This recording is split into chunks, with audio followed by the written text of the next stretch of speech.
خوبصورت اور امیر شہزادے صرف پریوں کی کہانیوں اور کتابوں تک نہیں بلکہ حقیقی دنیا میں بھی ہیں۔ آج تک کچھ ایسی سلطنتیں موجود ہیں جن میں مسلمان شہزادے ہیں جو نہ صرف خوبصورت بلکہ تعلیم یافتہ بھی ہیں اور مختلف سماجی سرگرمیوں میں حصہ لیتے بھی نظر آتے ہیں۔ آج ہم بات کریں گے مسلمانوں کے 6 امیر اور خوبصورت ترین شہزادوں کی، جن میں چھٹے نمبر پر ہیں عامر شاہ، جن کا تعلق ملیشیا سے ہے۔ یہ سلطان شرف الدین ادریس کے ایک لوتے بیٹے ہیں۔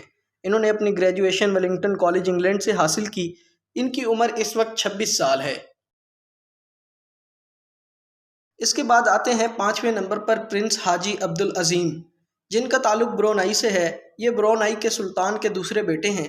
ان کے والد کا نام حسن البولکیہ ہے۔ انہوں نے اپنی گریجویشن آکسفورڈ یونیورسٹی سے کمپلیٹ کی ہے۔ ان کی عمر اس وقت 38 سال ہے۔ اس کے بعد چوتھے نمبر پر ہیں تنکو اسماعیل ادریس بن ابراہیم اسماعیل۔ ان کا تعلق بھی ملیشیا سے ہے۔ یہ سلطان ادریس بن ابراہیم اسماعیل کے پہلے بیٹے ہیں۔ انہوں نے آسٹریلیا کی یونیورسٹی سے 2002 میں اپنی گریجویشن کمپلیٹ کی تھی۔ اس وقت ان کی عمر 39 سال ہے۔ تیسرے نمبر پر آتے ہیں تنکو زین العابدین۔ ان کا تعلق بھی ملیشیا سے ہے۔ یہ عابدین کے نام سے زیادہ فیمس ہے۔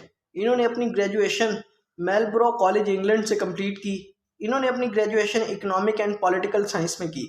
ان کی عمر اس وقت 41 سال ہے۔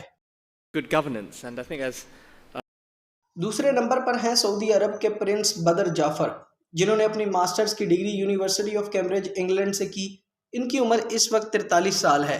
اور پہلے نمبر پر ہیں دبئی کے شہزادے، جن کو ہر کوئی جانتا ہے، شیخ حمدان بن محمد بن راشد المختوم، جو کہ فازا کے نام سے بھی فیمس ہیں، جو دیکھنے میں بہت ہی خوبصورت ہیں۔ انہوں نے military education Royal military academy send hurt سے حاصل کی۔ ان کو ڈرائیونگ اور اسکائی ڈائیونگ کا بہت شوق ہے۔ ان کے پاس بہت مہنگی اور خوبصورت ترین گاڑیاں بھی موجود ہیں۔ یہ اکثر و بیشتر سوشل میڈیا پر شاعرانہ انداز میں نظر آتے ہیں۔ ان کی عمر اس وقت 40 سال ہے۔